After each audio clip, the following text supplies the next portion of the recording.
There's nothing like snook hook sets at dawn or catching a tarpon in the moonlight. Find your next fishing trip made easy on fishingbooker.com and experience the magic of the Sunshine State or any other destination on your fishing bucket list. Book a blue water adventure in search of sailfish or go snapper fishing with the kids. With over 6,000 captains and trips to choose from, planning your next one just got a whole lot easier. Download the Fishing Booker app on the Google Play or App Store, or visit them online at fishingbooker.com to book your trip today. This festival and concert season will be all about the boots, and Tecovas is your stop before attending your concert. All Tecovas boots are made by hand in a time-honored tradition with timeless styles that are always on trend. And Tecovas has first wear comfort with little to no break-in period. I wear mine every time I go out, especially to a concert. Stop by your local Tecovas store, have a complimentary drink, and shop new styles. If you can't make it to a store, just visit tecovas.com, that's TECOVAS.com, and find your new favorite pair of boots today. Outdoor adventures won't wait for engine problems. Things like hard starts, rough performance, and lost fuel economy are often caused by fuel gum and varnish buildup. Seafoam can help your engine run better and last longer. Simply pour a can in your gas tank. Hunters and anglers rely on Seafoam to keep their engines running the way it should the entire season. I do. Now pick up a can of Seafoam today at your local auto parts store or visit SeafoamWorks.com to learn more.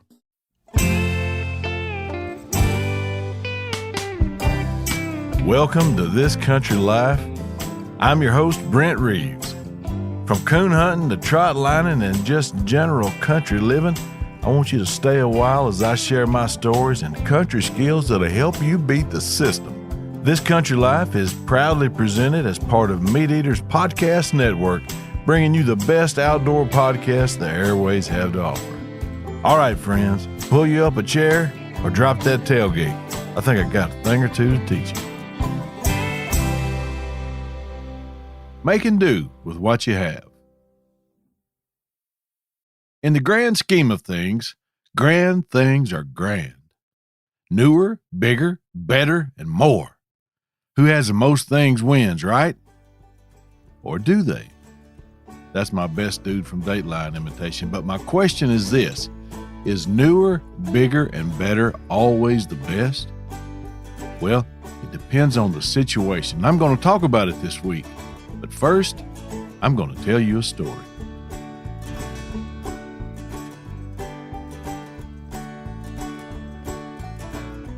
This story was told to me by my dad, Buddy Reeves, and I've heard him tell it several times, and it made me laugh every time he did. He would have been in elementary school at the time, and I assume anywhere from 6 to 10 years old. He never was real clear about it. But he and a group of neighboring kids were playing cops and robbers. And when I say neighboring kids, I don't mean neighborhood kids. They would have been neighboring farms. It was in the summertime, and they were all running around barefooted, shirtless, and wearing their overalls. Now, my father grew up on the same 40 acres he was living on when he died. Except for being stationed at what used to be called Hunter Air Force Base in Savannah, Georgia for 2 years, and taking a job at one of the car plants in Michigan after he mustered out of the service, he would live there on that land all his life. Interesting side note on how they all moved back to Arkansas. My brother Tim, who is 8 years older than me, went to the first grade in Ypsilanti, Michigan. He went to the second grade in Warren, Arkansas, the same school he, our middle brother Chuck, and I all graduated from. Dad said Tim came home from school one day while they were still living in Michigan, and while talking to him, Tim said dog instead of dog. I'm not sure they even ate supper before he packed them all up and came home. And it was a good thing because I would be born in the spring of his second grade year, and I can't imagine saying good dog when Wayland Tree's a raccoon. Brent, what? Keep your hands on the wheel up there. You're telling a story. Oh, yeah, cops and robbers. Anyway, there was one fella in particular that my dad absolutely hated. He said he was mean to him, and there was nothing that could make him like that boy. He was unbeaten in cops and robbers, regardless of which side he played on. He was bigger, and he was stronger than everyone else, and he bullied folks to get his way. He said they'd all whittled themselves a pistol out of wood and had spent some considerable time doing it and making them look just as real as they could. He said that while they weren't works of art, there was no mistaking what they were, and they took their playing seriously, and their props even more so. Dad said he was playing the cop and had caught and jailed everyone except the main one he was after, the boy that he hated. He said he would catch a glimpse of him occasionally, but he was never in the open long enough for him to get a clear shot at him. And all of them played by the honor system, and then you knew if you'd gotten away or you hadn't. It was important to do so because the next time it might be you whose life and liberty might be at stake. He said it was just about the only rule that boy followed. Now, through the woods, behind the barn, in the smokehouse, in the hayloft, he chased and tracked his suspect.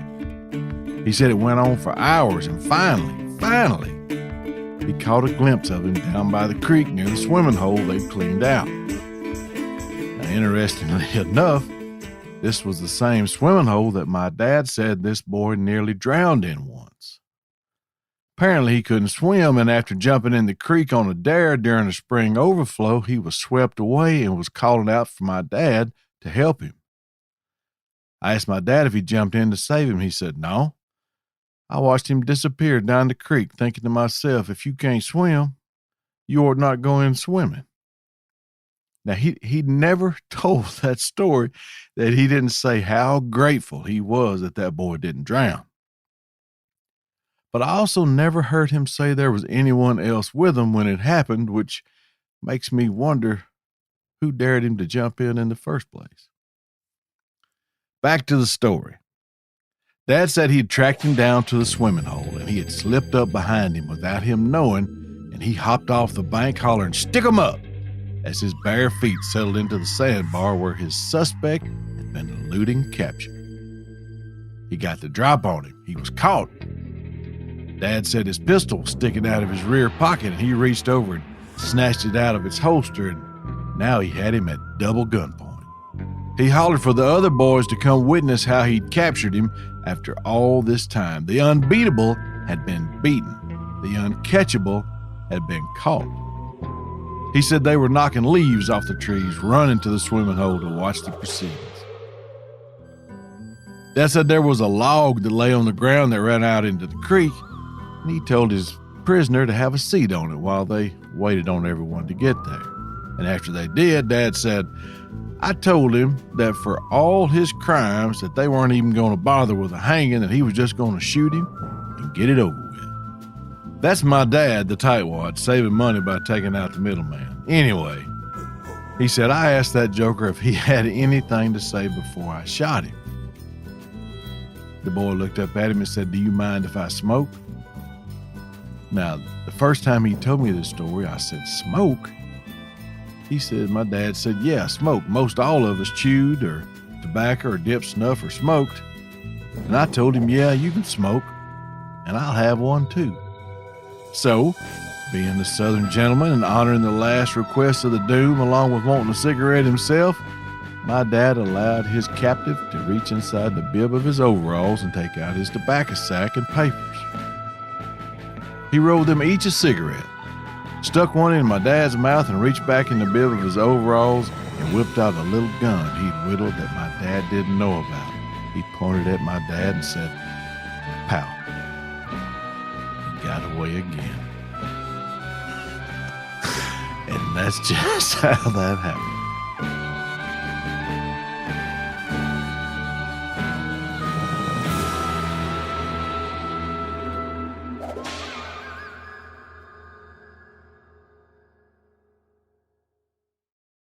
There's nothing like snook hook sets at dawn or catching a tarpon in the moonlight. Find your next fishing trip made easy on fishingbooker.com and experience the magic of the Sunshine State or any other destination on your fishing bucket list.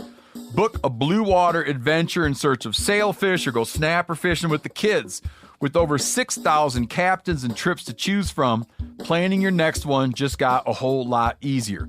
Download the Fishing Booker app on the Google Play or App Store, or visit them online at fishingbooker.com to book your trip today.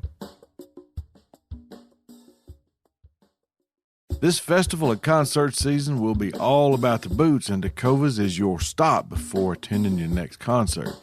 Tecovas has seasonal and limited edition offerings this spring, including men's and women's boots, apparel, hats, bags, and more. All Tecovas boots are made by hand in a time-honored tradition with timeless styles that are always on trend. And Tecovas has first-wear comfort with little to no break-in period. It's hard to find this level of comfort paired with this level of style. Plus, their direct-to-consumer pricing keeps value on your feet and money in your pocket. I never go to a concert without mine, and it was all they could do to keep me off the stage. Stop by your local Tecovas store, have a complimentary drink, and shop new styles. The smell of fresh leather and friendly staff are at your service. Many stores have leather custom branding to make your boots truly personalized. And with regular live music and events, there's no in-store experience like it. If you can't make it to a store, just visit tecovas.com. That's TECOVAS.com, and find your new favorite pair of boots today. You ever get that feeling you're stuck inside staring at screens and a primal urge kicks in? You crave wide open spaces, fresh air, the chance to connect with the land? Well, maybe it's time to find your own piece of the wild, but searching for property can be a maze. That's where Land.com comes in. They got millions of listings across the country, from mountain ranches to hidden fishing holes. Their search tools are like a seasoned guide helping you narrow down what you want. Land.com isn't just about buying and selling. It's about finding a place to hunt, fish, explore, or simply sit by a campfire and listen to the crickets. So head over to Land.com today to turn one day into today, because trust me, there's nothing quite like the feeling of standing on your own piece of earth. Making do with what you have. My dad and all his pals, including the non-swimming undisputed cops and robbers champion that he hated, were making do with what they had. They didn't have toy guns, so they made themselves some. He told me that he would run around pushing a metal ring with a Prince Albert can nailed to a stick. And I couldn't figure out what in the world he was talking about, so when I was a kid, he made me one. He took a 1-inch by 1-inch tomato stick, and then he centered and nailed a flattened tin Prince Albert can to one end of the stick.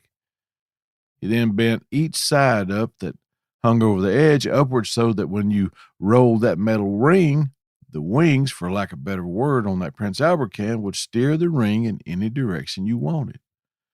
All you had to do was run along behind it, guiding it around in the dirt. And he was right. It was fun.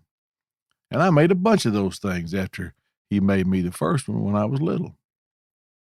A young'un can put a lot of miles behind one of those things and burn up lots of energy. They grew up making do with what they could find, and they passed that lesson on to us.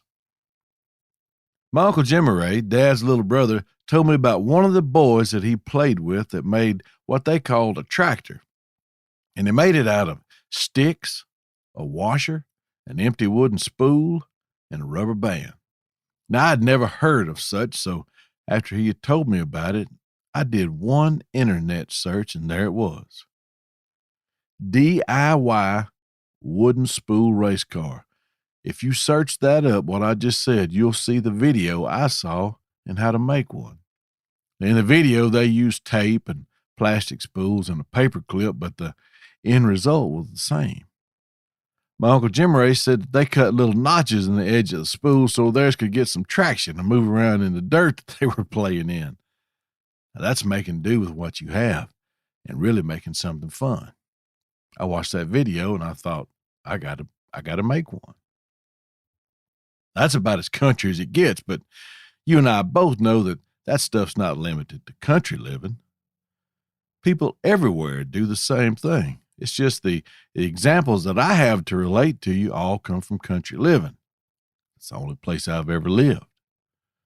Now, y'all may have been doing the same thing in the middle of Chicago, which I must admit was a faraway land compared to South Arkansas. And a lot of folks down here thought that apparently, which reminds me of another story that I was told by an old-time policeman during the early years of my career. He was showing me the ropes and telling me old war stories about his life on the job and when he was a rookie back in the late 60s. He'd been assigned to work with an old veteran police officer who was nearing retirement. While on patrol, they stopped an out-of-state vehicle for speeding. The old veteran said, "Stay here, Junior, and let me show you how we do this." He told me he stood at the right front fender of the patrol car and watched as the old veteran walked up to the window, spoke with the driver, obtained his driver's license, and upon returning, he motioned for him to get back in the patrol car as he walked back to get his ticket book. He said the old policeman told him, "Now you keep a good eye on this man. He's up to something. I was going to give him a warning for the speeding, but after he lied to me, I decided not to." My friend asked him what he lied about, and the old man told him, "Well, I asked him where he was coming from, and he told me Chicago." My friend asked him, "Well, how do you know he's lying about that?" And the old veteran slowly turned over and looked at him. He said, "You got to be paying attention, Junior. You got to look for clues and observe so you have some idea of what you're dealing with. If he's telling me he's from Chicago, why does the license plate on his car say Illinois?" Anyway, while on the subject of places up north like the state of Chicago, I think about wintertime scenes from stories and television with kids riding sleds down hills. When we didn't frequently have snow when I was growing up, and if we did, it wasn't a lot and it didn't last long, but we sure didn't have any sleds around. But I remember one winter when a big ice and snowstorm came and it knocked out all the power.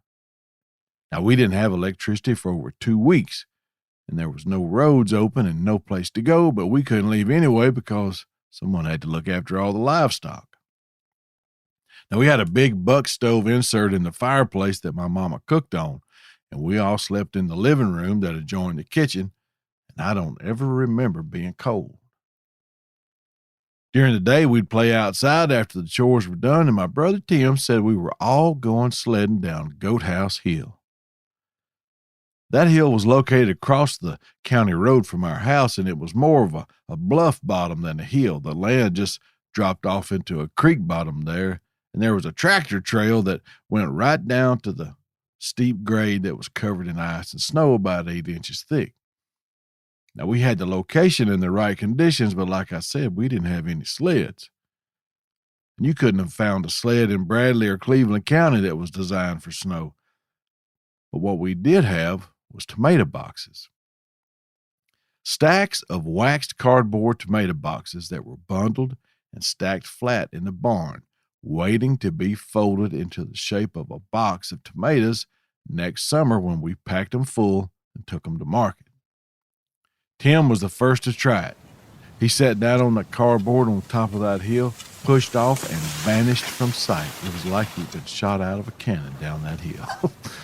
It was about a 40-yard ride, counting the coasting at the bottom and the terrace road that shot you into space if you were lucky enough to maintain enough speed to make it there. Now, we spent a couple days there, up and down, over and over, until we beat all the snow and the ice away. But we were making do, and it was fun. The other night, I was feeling a bit nostalgic and decided to go coon hunting using an old carbide light I'd bought off eBay.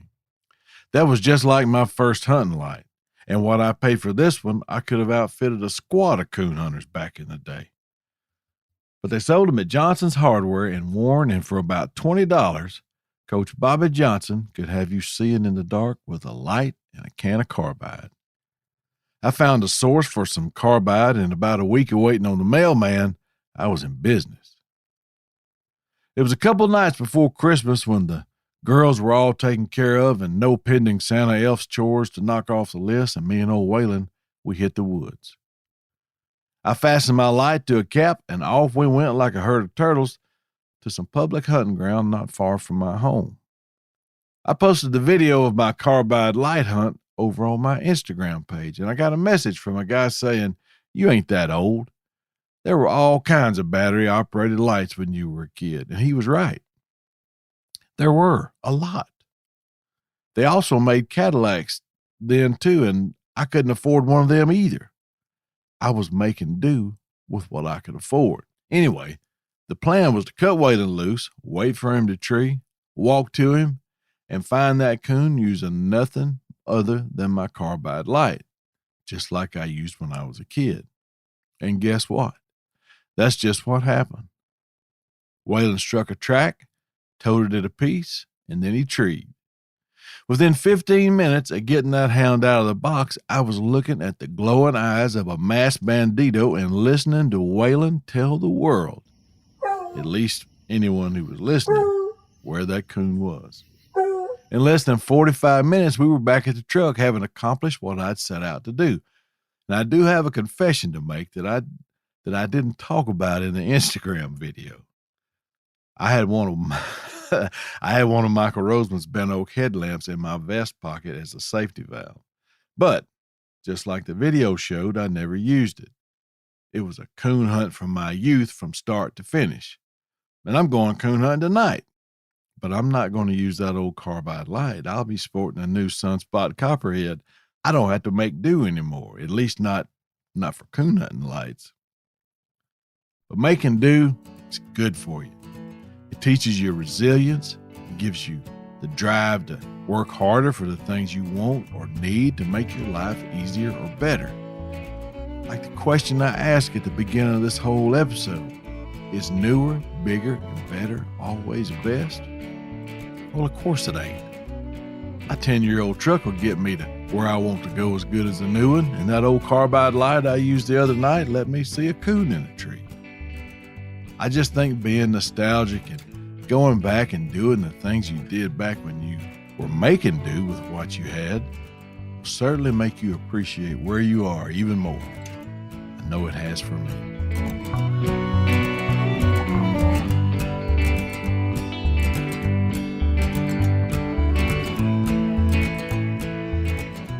That's what I want you to think about this week. Think about what you had to make do with, and if possible, put yourself in that spot again like I did with that old light. And see what you think. I bet it'll be good for you, and it'll surely be a good teaching point for the little folks. I thank y'all for listening, and I hope you'll share this with other folks you think that might like it. iTunes reviews really help get our show out to others as well if you have time to do one. Don't ask me how it works, but all the computer nerds tell me it does. Anyway, until next week, this is Brent Reeves signing off. Y'all be careful.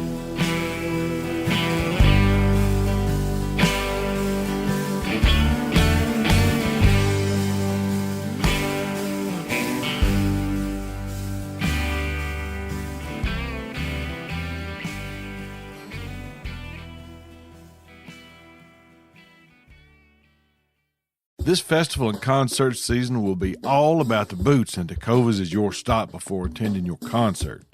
All Tecovas boots are made by hand in a time-honored tradition with timeless styles that are always on trend. And Tecovas has first wear comfort with little to no break-in period. I wear mine every time I go out, especially to a concert. Stop by your local Tecovas store, have a complimentary drink, and shop new styles. If you can't make it to a store, just visit tecovas.com, that's TECOVAS.com, and find your new favorite pair of boots today. Outdoor adventures won't wait for engine problems. Things like hard starts, rough performance, and lost fuel economy are often caused by fuel gum and varnish buildup. Seafoam can help your engine run better and last longer. Simply pour a can in your gas tank. Hunters and anglers rely on Seafoam to keep their engines running the way it should the entire season. I do.